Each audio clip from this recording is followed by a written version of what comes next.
Hello. Hello. అరే రవి గారు బాగున్నారా? బాగున్నానండి. చూసాను, ఇది ఆర్ఎస్ఎస్ ని బాగా పెట్టారు కదా వీడియోలు. చూసాను, మీకు ఫాలోవర్ అండి అయ్య గారు. ఓకే. చాలా వీడియోలు చాలా చూస్తుంటామండి. ఈ మధ్య తగ్గినట్టండి, చాలా తగ్గిపోయినాయి ఈ మధ్య. మీరు రోడ్ అబ్జర్వ్ చేస్తున్నారు అయ్య గారు. బాగున్నారయ్యా? ఆర్ఎస్ఎస్ అంటారు సార్ అయ్య గారు, దాని మీద మీ మీ అభిప్రాయం ఏమన్నా చెడుగా ఉందా? ఆర్ఎస్ఎస్ మీద మీరు నెట్ పెట్టారు, అదేంటి మీకు ఏమన్నా చెడుగా ఉందా అయ్య గారు ఆర్ఎస్ఎస్ మీద?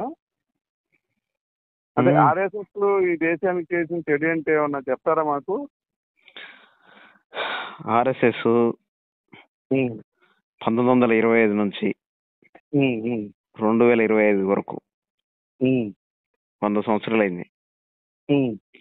100 సంవత్సరాలలో చేసిన గొప్ప పనుల కంటే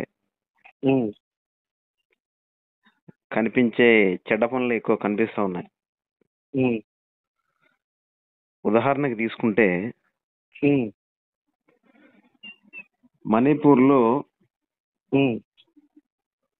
ఎంత దారుణమైన పరిస్థితులు ఎదుర్కోవాల్సి వచ్చిందో స్త్రీలు మీకు తెలుసు. ఇది మణిపూర్లో ఆర్ఎస్ఎస్ సంబంధం లేదు గారు. వాళ్ళు ఆ తెగలు ఏవైతే ఉన్నాయో వాళ్ళల్లో హిందువులు ఉన్నారు, క్రైస్తవులు ఉన్నాయి గారు. ఇక్కడ ఈ దేశంలో ఎవరు కూడా పుట్టుకతో క్రైస్తవులు ఎవరు కాదయ్య గారు. మతం మారిన తర్వాతే, క్రైస్తవం తీసుకున్న తర్వాతే, బాప్తిజం తీసుకున్న తర్వాతే వాళ్ళు క్రైస్తవులుగా పరిగణించబడతారు. సరే, ఓకే. అయితే విషయం ఏంటంటే కుక్కీల్లో హిందువులు ఉన్నారు, క్రైస్తవులు ఉన్నారు. అలాగే ఇంకొక వాళ్ళలో హిందువులు ఉన్నారు, క్రైస్తవులు ఉన్నారు. వాళ్ళలో ఆర్ఎస్ఎస్ సంబంధం లేదు. అలాగే ఈ దేశానికి నాశనం చేసింది కాంగ్రెస్, అలాగే ఈ కమ్యూనిస్ట్ పార్టీలు. మీరేమో ఆర్ఎస్ఎస్ అంటూ ఉన్నారు. అది ఎంతవరకు కరెక్ట్? నేను చర్చకి వెళ్తాను. ఇప్పుడు ఆర్ఎస్ఎస్ ఈ దేశానికి చేసిన ద్రోహం ఏంటో మీరు చెప్పలేదు అసలు. ఆర్ఎస్ఎస్ ఏం చేసిందో చెప్తా వినండి. నేను చెప్తా, ఒక్క నిమిషం వినండి. ఏదైనా ఉపద్రవం వస్తే మీరు 2 తెగలు అన్నారు కదా, వాళ్ళు హెల్ప్ చేస్తారు అయ్య గారు. వాళ్ళు హెల్ప్ చేసి వాళ్ళ పర్సనల్ లైఫ్ వదులుకొని రెండు తెగలు హెల్ప్ చేసేది ఆర్ఎస్ఎస్ అయ్య గారు. 2 తెగలు అన్నారు కదా మణిపూర్లో 2 తెగల మధ్య అని అన్నారు మీరు. అవునండి. ఒక తెగకి BJP party support, RSS support చాలా ఉంది. ఏదైతే 2 తెగల మధ్య ఆ రద్దంతరాన్ని రగిలించి మంటగా చేసి అక్కడ అగ్నిజ్వాలగా చేసి మొత్తం అంతా రగిల్చి నిప్పు రగిల్చి వారి మధ్య వారే కొట్టుకొని సచ్చి స్త్రీలను అయితే నడి రోడ్ల మీద కాల్చి చంపే పరిస్థితులకు రావడానికి ప్రధాన కారణం బీజేపీ పార్టీ. ఆర్ఎస్ఎస్ కాదండి, బీజేపీ పార్టీ కాదు. మీరు అసలు ఆ మైండ్ పక్కన పెట్టేసేయండి. ఆడ మైతీలు కుక్కీల మధ్య జరిగేటువంటిది ఇప్పుడు కాదు. అది కాంగ్రెస్ లో పార్టీ ఉన్నప్పుడు కూడా తందుకు సచ్చారు ఆర్ఎస్ఎస్. మరి ఆర్ఎస్ఎస్ మరి కాంగ్రెస్ ఉన్నప్పుడు కూడా తందుకు సచ్చారు ఆర్ఎస్ఎస్. అప్పుడు ఆర్ఎస్ఎస్ లేదు కదా. వినండి, ఆర్ఎస్ఎస్ అప్పుడు కూడా ఉంది. అది ఎప్పుడు ఏంటంటే ఈ దేశాన్ని బాగు చేసే వాళ్ళని మీరు నెగుతూ. మీ పేరేంటి? మీ పేరేంటి? నా పేరు ఆమోసు. ఆమోస్ గారు, ఆర్ఎస్ఎస్ కాంగ్రెస్ ప్రభుత్వం పరిపాలించేటప్పుడు ఉంది. బ్యాన్ చేశారండి. వినండి. ఉంటుందో అక్కడ ఆర్ఎస్ఎస్ దేశాన్ని ఎంత బాగు చేసి నేను ఒక విషయం ఏంటంటే నాశనం చేయాలని చూస్తూనే ఉన్నారు. ఈ దేశానికి ద్రోహులు ఎవరైనా ఉంటే కాంగ్రెస్ పార్టీ, ఆ సోనియా గాంధీ, ఆ రాహుల్ గాంధీ. వినండి చెప్పేదాకా వినండి. పార్టీలు మీరు నాతో మాట్లాడేటప్పుడు ఒక షరతు ఉందండి మీకు. మీరేమైనా చెప్పాలనుకునేటప్పుడు చెప్పండి, నేను చెప్పేది వినండి. అబద్ధాలు మాట్లాడితే మీరు ఏదైనా చెప్పాలనుకుంటే చెప్పొచ్చు, మీకు టైం ఇస్తాను. చెప్పండి. నేను చెప్పేది మీరు వినండి. లేదు ఇది ఎదురు వాదన అనుకుంటే నేను ఫోన్ కట్ చేస్తా. కాబట్టి మీరు ఒక అంశం పైన ఫోన్ చేసారు, మీరు ఒక విషయం పైన కాల్ చేశారు నాకు. అవునండి. దానికి క్లారిటీ ఇవ్వడం నా బాధ్యత కాబట్టి నేను చెప్తా ఉన్నాను మీకు ఏంటంటే, ఉమ్, మణిపూర్లో 2 తెగలు ఉన్నాయి మీరు అన్నట్టు, తప్పుగంటలే నేను. ఆ 2 తెగలకు సంబంధించి ఒక తెగకి BJP party, RSS, Bajrang Dal, Vishwa Hindu పరిషత్ చాలా సపోర్ట్ చేసినాయి. అది అంతా తెలుసు నాకు. అది ఒక విషయం పక్కన పెడితే, మీరన్నట్టు కాంగ్రెస్ ప్రభుత్వం ఉన్నప్పుడు కూడా ఇలా జరిగాయంటే ఇంత విచ్చలవిడితనంగా, ఇంత బరిబాత, ఇంత దారుణంగా, ఇంత దౌర్జన్యంగా ఎక్కడ జరగలేదు. ఇంకో విషయం ఏంటంటే, కాంగ్రెస్ ప్రభుత్వం ఉన్నప్పుడు ఒకవేళ జరిగినా అప్పుడు కూడా ఆర్ఎస్ఎస్ ఉంది. ఆర్ఎస్ఎస్ భావజాలం ఎలా ఉంటుందంటే, భారతదేశంలో హిందువులు మాత్రమే నివసించాలి, మేం మాత్రమే ఉండాలి, క్రైస్తవుడు ఎవడైనా బైబిల్ పట్టుకొని రోడ్డు మీదకి వచ్చిందంటే వాన్ని స్తంభానికి వేసి కొట్టాలి, పాస్టర్ భార్యలను అయితే బట్టలు తీసి ఊరేగింపు చేయాలి. మణిపూర్లో అదే కదా జరిగింది, ఛత్తీస్గఢ్లో అదే జరిగింది కదా, ఉత్తరప్రదేశ్ లో అదే జరిగింది కదా. ఏమండి బ్రదర్, నేను మాట్లాడిన తర్వాత మీరు మాట్లాడిన తర్వాత 1 అవర్ మాట్లాడండి, నేను టైం ఇస్తాను బ్రదర్. నేను డెఫినెట్లీ 1 అవర్ టైం ఇస్తాను, మీరు మాట్లాడండి. మీకు మీ మనసులో ఎన్ని అంశాలు ఉన్నాయో ఆర్ఎస్ఎస్ గురించి అన్ని విషయాలు నాతో చెప్పండి, నేను వింటా. కానీ ఆర్ఎస్ఎస్ కానీ, బీజేపీ కానీ, బజరంగ్ దళ్ కానీ, విశ్వ హిందూ పరిషత్ కానీ ఏమేం చేసిన గొప్ప కార్యక్రమాలు చెప్తా ఉన్నా. 1925 నుంచి 2025 వరకు ఏం చేసిన మంచి కార్యక్రమాలు ఒక్కటి చెప్పండి సార్. ఈ దేశం ఎలా విభజించబడింది ఒకసారి చెప్తారా మీరు? ఈ దేశం ఎలా విభజించబడింది, ఏ ప్రాతిపదికన విభజించబడింది భారతదేశం? ఏ ప్రాతిపదిక మీద? ఆర్ఎస్ఎస్ ప్రాతిపదిక మీదనా? చెప్పేదండి, మీకు తెలియదు పాకిస్తాన్ ఎలా ఏర్పడిందండి? ఎలా? అదే బ్రదర్, పాకిస్తాన్ ఇప్పుడు పాకిస్తాన్ ఎలా ఏర్పడింది ఒకసారి చెప్పండి. పాకిస్తాన్ ఎలా ఏర్పడిందో తెలుసా మీకు? చెప్పండి. మీది మీది ఏ స్టేట్ మీది సార్? ఏ స్టేట్? ఏ స్టేట్ అయితే ఉంది సార్, మన ఆంధ్ర. వినండి బ్రదర్, అట్లా అనకండి. మీరు అడిగిన దానికి ప్రశ్నకు సమాధానం చెప్పండి. తర్కవాదన వద్దు, ఏదన్నా క్లారిటీ కావాలి మనకి. ఏం లేదు, ఏదైతే ఏ జిల్లా, ఏ డిస్టిక్, ఏ స్టేట్ అయితే ఎందుకు అనేది కాదు. అడిగిన ప్రశ్నకి మీరు సమాధానం చెప్పండి. మీరు అడిగిన ప్రశ్న నేను సమాధానం చెప్తా కదా. ఇప్పుడు మీది ఆంధ్ర, మీది ఆంధ్ర కదా? మీది ఆంధ్ర కర్నూలు. మాది తెలంగాణ హైదరాబాదు. ఓకేనా? ఆంధ్రప్రదేశ్, తెలంగాణ ఒకప్పుడు ఉమ్మడి రాష్ట్రం. అవునండి.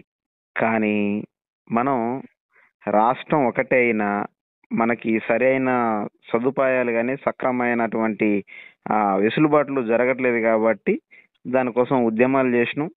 మనం అన్నదమ్ములుగా విడిపోదాం, మీరు శత్రువులు కాదు, మేము శత్రువులు కాదు అన్నట్టు మేము కలిసి, అంటే ఆంధ్రప్రదేశ్, తెలంగాణ సోదర భావంతో విడిపోయినాం, శత్రువులాగా కాదు. ఎందుకంటే ఒకే దేశంలో ఉన్నాం, ఒకే రాష్ట్రం కూడా, ఉమ్మడి రాష్ట్రం. కానీ ఒక అన్నదమ్ముల్లాగా మనం ఈ రాష్ట్రంలో నుంచి వెళ్ళి వేరేను. కానీ మనం అన్నదమ్ముల సోదర భావంతో మనం ఇప్పుడుకున్నాం. పాకిస్తాన్కి మనకి కూడా స్టార్టింగ్ లో, మొట్టమొదట్లో, ఇన్ ద బిగినింగ్ లో గొడవలేం లేవు, కొట్లాట్లేం లేవు. మధ్యకాలంలో ఎప్పుడైతే ఈ తెలంగాణ, ఆంధ్రప్రదేశ్ గా ఉన్నటువంటి ఉమ్మడి రాష్ట్రం ఏదైతే ఉందో అది ఆంధ్రగా, తెలంగాణగా ఎలా విడిపోయిందో, అట్లా విడిపోయిన తర్వాత పాకిస్తాను ఒక ఇది ఆంధ్రప్రదేశ్ లాగానో లేకపోతే ఒక తెలంగాణ లాగానో విడిపోయిన తర్వాత కక్షలు, క్రోధాలు పెట్టుకొని ఈ విధంగా తయారైంది తప్ప అసలు స్టార్టింగ్ లో పాకిస్తాన్కి, ఇండియాకి ఎటువంటి గొడవలు, కొట్లాటలు లేవు. విడిపోవడానికి ఏముంది? విడిపోవడం అంటే ఏంది అసలు?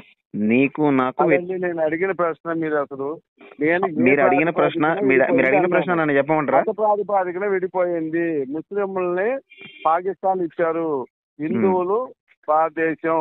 ఈ లౌకిక దేశం ఎప్పుడు ఏర్పడిందంటే ఇది కూడా ఇందిరాగాంధీ కుహానా లౌకికవాదాన్ని తీసుకొచ్చింది ఆవిడ. 1976లోనో 86లోనో ఇందిరాగాంధీ రాసింది రాజ్యాంగాన్ని. లౌకికవాదాన్ని చొప్పించింది రాజ్యాంగంలో.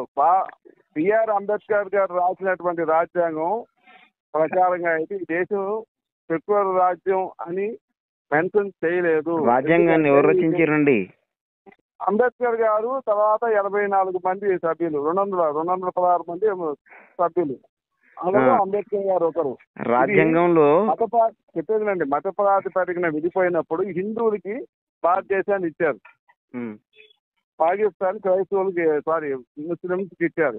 ఇక్కడ ఉన్నటువంటి హిందువులు అమాయకంగా నమ్మి ఆ దేశంలో ఉండడం వల్ల ఈ ఎవరైతే ఈ మహాత్మా గాంధీ అనుకుంటున్నామో ఆయన హిందువులను పట్టించుకోకపోవడం వల్ల అక్కడ చాలా మంది హిందువులు మత వివక్షకు గురయ్యి కోత కోయబడ్డారు. అంటే మహాత్మా గాంధీ పట్టించుకోకపోవడం వల్ల అంటే ఏంటి అర్థం? మహాత్మా గాంధీ గారు హిందువులు పట్టించుకోకపోవడం వల్ల, హిందువులు బాగోగులు చూడకపోవడం వల్ల, హిందువుల మీద శీతకన్ను వేయడం వల్ల, ఆయనకి హిందువులు అంటే అంత ఇష్టం లేకపోవడం వల్ల అక్కడ ఉన్నటువంటి హిందువులు పోయబడ్డారు. దాని వల్ల హిందువులు చాలా మంది చనిపోయారు. చాలా మంది ఈ దేశానికి వచ్చి మసీదుల్లో కొంతమంది ముస్లిం సోదరులు మసీదుల్లో దాస్తే వాళ్ళని మసీదుల్లోంచి బయటకు వెళ్ళిన దాకా కూడా ఒప్పుకోలే మన మహాత్మా గాంధీ గారు. బాగోగులు చూసుకోవడం అంటే ఏంటి? ఇది ఇప్పుడు ఈ దేశం ఎవరికైనా పెళ్లి చేస్తాం లేదని బెడ్రూమ్ దగ్గర పోతామా? అదేంటండి, ఇప్పుడు పెళ్లి చేస్తే ఇప్పుడు ఆడపిల్ల ఏం చేస్తుంది, ఎలా బతుకుతుంది అనేసి బెడ్రూమ్ లో చూస్తాం అనమాట. ఎట్లా బతుకుతుంది, అన్నం తింటుందా లేదా, మరి సౌకర్యాలు ఉన్నాయా లేవా, కనీసం తండ్రి బాధ్యత ఉండదండి. నాకు అర్థం కాదు. అన్నం తినే వరకు చూస్తాడు తండ్రి, లేదని బెడ్రూమ్ లో పోయి చూడడు కదా. అక్కడ ఏం చేస్తుంది, ఎన్ని అరాచకాలు అనుభవిస్తుంది. అల్లుడితో బెడ్రూమ్ లో ఉన్నప్పుడు పోయి చూడదు కదా. బెడ్రూమ్ లో చూడాల్సిన అవసరం ఏముందా స్వామి? కనీసం బయట పెళ్లి చేసినప్పుడు బెడ్రూమ్ లో పోయి కూడా చూడమంటున్నావు కదా నువ్వు. అంటే హిందువులు కట్టేనేమో నీకు అసలు చెవు కొట్టినట్టు కూడా ఉండదా?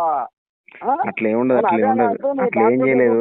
ఆర్ఎస్ఎస్ మీద పడుతున్నావు, ఎంతవరకు కరెక్ట్ అది? నేను ఒక చర్చి పాస్టర్ని, నేను ఒకప్పుడు హిందువుని, మీరు కూడా ఒక హిందువే. ఒకప్పుడు మీ నాన్నగారు హిందువే, మీ తాతగారు హిందువే, మీ ముత్తాతగారు కూడా హిందువే. మీరు చర్చి పాస్టర్ ఎక్కడ? కర్నూలులోనే చర్చి నాది. ఎక్కడ? కర్నూలు బస్ స్టాండ్ దగ్గర. కర్నూలులో మీరు పక్కా హిందూ, ఈ విధంగా మీరు పక్కా ఎందుకంటే మీరు పక్కా హిందూ మతం మాది, మీరు హిందూ మతం మాది, సమాచారం లేకుండా మీరు పక్కా మాట్లాడతారు. మీరు పక్కా హిందూ మతం మాది. భారతదేశంలో లౌకిక భారతదేశంలో బతుకుతూ హిందూ మతం మీద మీరు పక్కా హిందూ మతం మాది కాదు, హిందూ మతం మాది అయ్యుండి హిందూ నేను చెప్పుకోలేక క్రైస్తవ పాస్టర్ నేను చెప్పుకుంటున్నావే. క్రైస్తవునండి. ఇప్పుడు మీకు సంఖ్యాకాండం 31లో ఉంటుంది, 7-20లో వేరే దేశం మీద పడి అక్కడ వాళ్ళని అందరూ చంపి వారి ఇల్లు పూడ్చి కాల్చి వారి ఆడపిల్లలు మాత్రం తెచ్చుకోండి, చిన్నపిల్లలు కూడా చంపమంటాడు మన యెహోవా దేవుడు. మరి నువ్వు హిందువా కాదా? మన యెహోవా దేవుడు చెప్పిందే బ్రిటిష్ వాళ్ళు చేసింది. ఎక్కడికి వచ్చి హిందువా? నువ్వు మతం మాదివేనా? మతం మాది అని రాదు. ఇప్పుడు అంటే ప్రశ్నిస్తే మతం మాది అవుతాడా? నువ్వు పాస్టర్ తిట్టేందుకు మాట్లాడుతావయ్యా? స్వామి పాస్టర్ అయితే నిజం మాట్లాడకూడదా? నిజం మాట్లాడేవాడు పాస్టర్ కాకూడదా? మాస్టర్ కాదు, సర్లే కానీ సార్. ఇప్పుడు ఈ సంఖ్యాకాండంలో లేదని చెప్పండి. సంఖ్యాకాండం 31వ అధ్యాయంలో 7-20లో ఇది లేదు. మన యెహోవా దేవుడు అలా చెప్పలేదని చెప్పండి. నేను ఎవడైనా ఎంత ఎంత ఎంత ఎంత నికృష్టుడైనా ఈ వాక్యంతోనే కదా ఎంత నికృష్టుడైనా కన్న తల్లిని వ్యభిచారి అని చెప్పుకుంటాడా? కన్న తల్లి ఎంత నికృష్టుడైనా, వాడు ఎంత పాపిష్టి కొడుకైనా కన్న తల్లిని వ్యభిచారి అని చెప్పుకుంటాడా? మరి మీరు అలా చెప్పుకుంటున్నారు, మీరు అలా చెప్పుకుంటున్నారు అని అంటే మీరు అలా కాదు బ్రదర్. మీరు ఏమండి మీరు చెప్పేది వినాలి. ఏమండి అన్నప్పుడు ఆగిపోండి, వినకపోతే మీ కర్మ, నేనేం చేయలేను దానికి. చెప్పండి. కన్న తల్లిని విచారి చేసిన కొడుకు బైబుల్లో ఉన్న విషయం తెలీదా? మీరు మీరు మీరు క్రైస్తవరా? క్రైస్తవులా మీరు? మీరు క్రైస్తవులేనా? మీరు క్రైస్తవులే కదా? నేను క్రైస్తవుని. యేసయ్యను అంగీకరిస్తున్నారా మీరు? నాకు ఎంతో కోస్తూ యేసయ్యను అంగీకరిస్తున్నారా? హలో, యేసయ్యను అంగీకరిస్తున్నారా? 100% అంగీకరిస్తా. అంగీకరించదని ఎవరు చెప్పాడు మీకు? మీరు హిందూ కాదు. కాదు. హిందూ కాదు. ఆ, మీరు హిందూ మతోన్మాది కాదు. ఎవరు కాదండి? నువ్వు హిందూ కాదా? నేనెందుకైతే? కాదా చెప్పండి. నువ్వు హిందువేనా? హిందూ కాదా? నువ్వు హిందువేనా? ఎవరు ఈ దేశంలో పుట్టి మతం మారిన వాళ్ళు ప్రతి ఒక్కరు గతంలో హిందువులే. నువ్వు గతం గురించి ఎందుకు? మీరు అంటారా? నేను చిన్నప్పుడు, ఇప్పుడు నువ్వు ముసలోడివి, చిన్నప్పుడు నేను వయసు ఉన్నాయి అంటే నువ్వు చిన్నప్పుడు వయసుడివి, కానీ ఇప్పుడు ముసలోడివి కదా. నేను ఎప్పుడు దాని గురించి నాకేం చెప్తావు ఇప్పుడు? అడుగుతున్నా మీరు ఇంకోటి చెప్తున్నారు. నేను అదే చెప్తాను నీకు. ఒక మాటకి 200 ఉదాహరణలు చెప్తా. దేశాన్ని కావు కాసింది 10,000 కాపాడుతుంది. వాళ్ళు భార్య 10,000 ఉదాహరణలు చెప్తా నీకు కావాలని. అంటే అలాంటి వాళ్ళని మీరు ఆర్ఎస్ఎస్ అని ఎందుకు అలా తిడుతున్నారు? ఎందుకంత బాధ అనిపిస్తుంది పాస్టర్ గారు మీకు? మన సైన్యంలో ఆర్ఎస్ఎస్ వాళ్ళు బలైపోయారు. కాదు, నకిలీ పాస్టర్ గారు. గతంలో నకిలీ పాస్టర్ యుద్ధం జరిగేటప్పుడు ఇందిరాగాంధీ గారు ఆర్ఎస్ఎస్ యొక్క వాళ్ళ సపోర్ట్ తీసుకుంది, తెలుసా మీకు? నకిలీ పాస్టర్ అని పేరు. ఆర్ఎస్ఎస్ సపోర్ట్ వల్ల పాకిస్తాన్ మీద ఆ రోజున యుద్ధం జరిగింది. ఒక విమానాశ్రయం నకిలీ పాస్టర్ వాళ్ళు రాత్రికి రాత్రి ఎందుకోసం ప్రాణాలు ఇస్తారండి ఆర్ఎస్ఎస్ వాళ్ళు. కాదు, నీ పేరు పాలన తీరాళ్ళు. కాదు కాదు, మన యెహోదేవుని లాగా. నీ పేరు ఏదో ఉంటది, ఏంది నీ పేరు? ఆమోసే. ఎందుకే మా పేర్లు నీకెందుకులే గాని. నా పేరు ఆమోసేనంటే. నీ పేరు యూట్యూబ్ లో వాళ్ళు ఎవడెవడు పెడతా అంటే చేసినావు, విజయ్ కుమార్ కి చేసినావు, అభినయ దర్శనం చేసినట్టున్నావు. ఇంకా ఇప్పుడు నేను దొరికిన నీకు. నిన్ను అభిమానిస్తాను సార్. మీరేంటంటే మతం పేరుతో దోచుకోరు. ఇది మాత్రం మిమ్మల్ని ఖచ్చితంగా నేను అభిమానిస్తా, ప్రేమిస్తా. నేను ఎప్పుడు చెప్తానే ఉంటాను మీకు. ఎందుకంటే నువ్వు ఒక వృత్తి ఎంచుకున్నావు, నువ్వు కష్టపడుతున్నావు, నువ్వు తింటున్నావు. మతం పేరు చెప్పి దోచుకోవట్లా. ఇంతవరకు మిమ్మల్ని మెచ్చుకుంటూ మీరు చేసేటువంటి అబద్ధపు బోధలు ఏదైతే ఉందో అది ఖండిస్తాను నేను. ఆర్ఎస్ఎస్ సరే, నువ్వు నన్ను మెచ్చుకున్నందుకు చాలా సంతోషం, కానీ ఆర్ఎస్ఎస్ మాత్రం ఎన్ని ప్రాణాలను బలిగొనింది అని మాత్రం అది చాలా పెద్ద అక్షరాలతో రాసి పెట్టాలి మనం.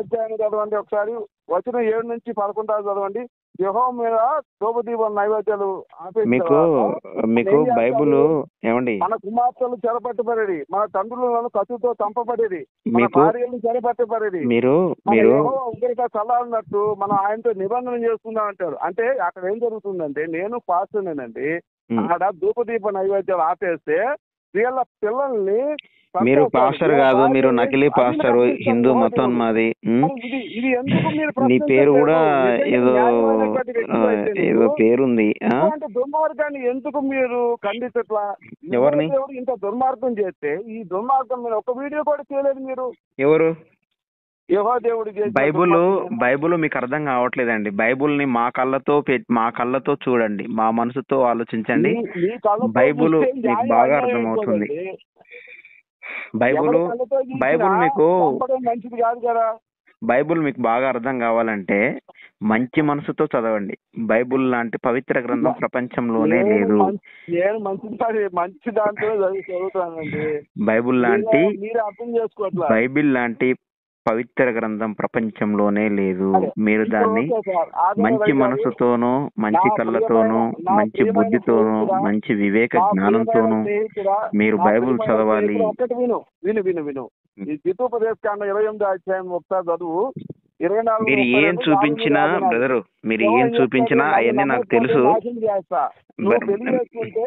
బ్రదర్. నేను వేరే వారితో సంసారం చేస్తా, మీరు ఒక విషయం చెప్తాను. కుమార్తెల మాంసం నీతో తినిపిస్తా అంటాడు.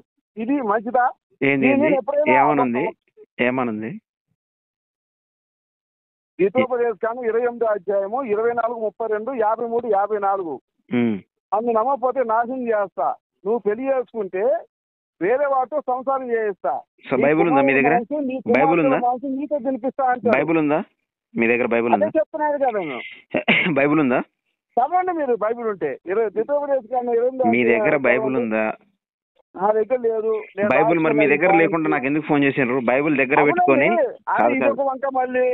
వినండి, చెప్తున్నాను కదా. వినండి. బైబుల్ మీ దగ్గర పెట్టుకొని ఏ రెఫరెన్స్ అయితే ఉందో మీరు చదవండి. మీరు నాకు కాల్ చేశారు కాదు, మీరు నాకు కాల్ చేశారు. కాల్ చేసినప్పుడు మీరు నాకు కాల్ చేశారు. కాల్ చేసినప్పుడు బైబిల్ దగ్గర పెట్టుకొని చదవండి. బైబిల్లో మీకు విషయం తెలుసు లేదో,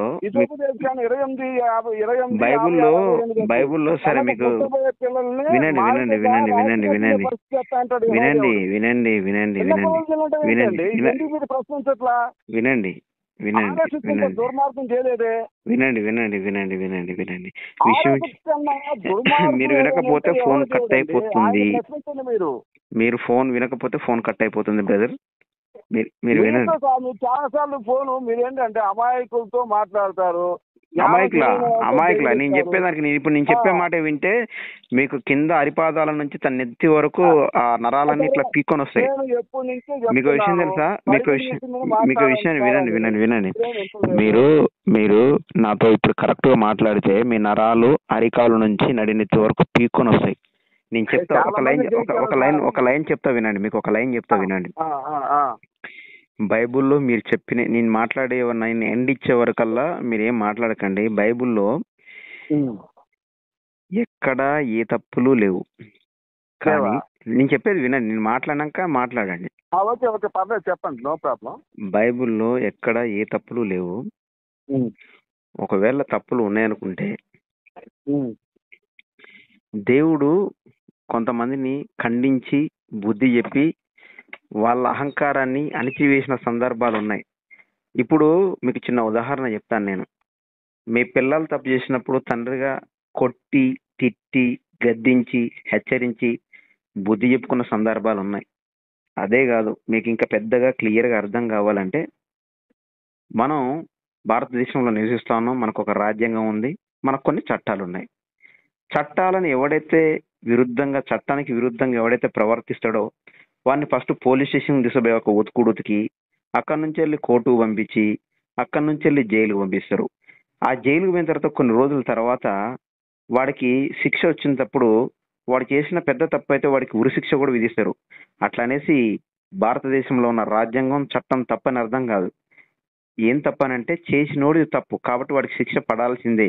అట్లా దేవుడు చాలా మందిని బైబుల్లో చేశాడు. అవి మీరు చదివి మీరు వాటిని కరెక్ట్ గా మంచి మనసుతో అర్థం చేసుకోలేక తప్పుగా మాట్లాడుతా ఉన్నారు. నేను కొంచెం వేరే బిజీలో ఉన్నా, తప్పకుండా నేను మళ్ళీ మీతో మాట్లాడతాను. అదే కదా, ఈ నెంబర్ మీదే కదా? నాదే నెంబరు. మీతో నేను ప్రేమపూర్వకంగా ఎప్పుడైనా చర్చించడానికి రెడీగా ఉన్నాను. తప్పకుండా దయచేసి నా నెంబర్ పెట్టండి. నేను అందరి పాత్రల కన్నా నిన్ను ప్రత్యేకంగా అభినందిస్తాను. నీ ప్రియమైన మిత్రుడు నేను ఎప్పుడు కూడా. ఓకే సంతోషం, చాలా సంతోషం. ఓకేనా? ఇంకొకటి, ఈ పాసలు చేసే దుర్మార్గాల్ని దయచేసి మీరు ఖండించండి. మీరు వైద్యులు కాబట్టి వైద్యాన్ని దూరం చేస్తున్నారు ఈ దుర్మార్గులు. అందులో ఈ హిందూ పూజారున్నా నేను ఖండిస్తా. తప్పకుండా. మీరు ఒక మాట మాట్లాడారు, మీరు ఒక లైన్ మాట్లాడారు, దుర్మార్గులైన పాస్టర్లను ఖండించమని. తప్పనిసరిగా, ఎందుకంటే మీకు చివరిలో ఒక లైన్ చెప్తే కట్ చేస్తాను నేను, ఎందుకంటే నాకు బిజీ ఉన్నా. హిందువుల్లో ఉన్నారు, ముస్లింలు ఉన్నారు, క్రైస్తవులు దొంగలు మంచోళ్ళు ఉన్నారు. కానీ దొంగల్ని ఖండించడం మన బాధ్యత. తప్పకుండా మీరు చెప్పినట్టు చేస్తాను నేను. ఇది మతాలకు అతీతంగా దయచేసి మీరు ఒక డాక్టర్. Thank you. తప్పకుండా. Okay, right, sure. వాళ్ళని చెప్పుతో కొట్టి ఒక్కసారి ఎవరైనా కానీ వాళ్ళు మీరు ఒక వీడియో చేయండి. ముస్లింలా, హిందువులా, క్రైస్తవులా కాదు. అవును. ఓకేనా? వైద్యాన్ని దూరం చేస్తున్న ఈ దుర్మార్గుల్ని చెప్పులతో కొట్టి ఊరవతల పంపిస్తున్నానండి. దయచేసి ఎవరైనా కానీ తప్పకుండా. ఓకేనా? చాలా మంది చనిపోతున్నారు సార్. తప్పకుండా నేను ఎన్నెన్ని సింగాపూర్ చేసి ఇలా దుర్మార్గాలు బయట పెడతాను. మీరు కూడా దయచేసి రవి గారు చేద్దాం. మీరు ఆ పని చేయండి. సబ్జెక్ట్ గురించి కూడా మనం మాట్లాడదాం. తప్పకుండా. ప్రేమపూర్వకంగా మీతో ఎప్పుడు నేను నిజంగా ఫ్రెండ్ గా మాట్లాడతా. తప్పకుండా. సిద్ధాంతపరంగా వేరైనప్పటికీ. అవును. ఓకే మీరు అందులో ఉన్నారు కాబట్టి. ఓకే. Thank you.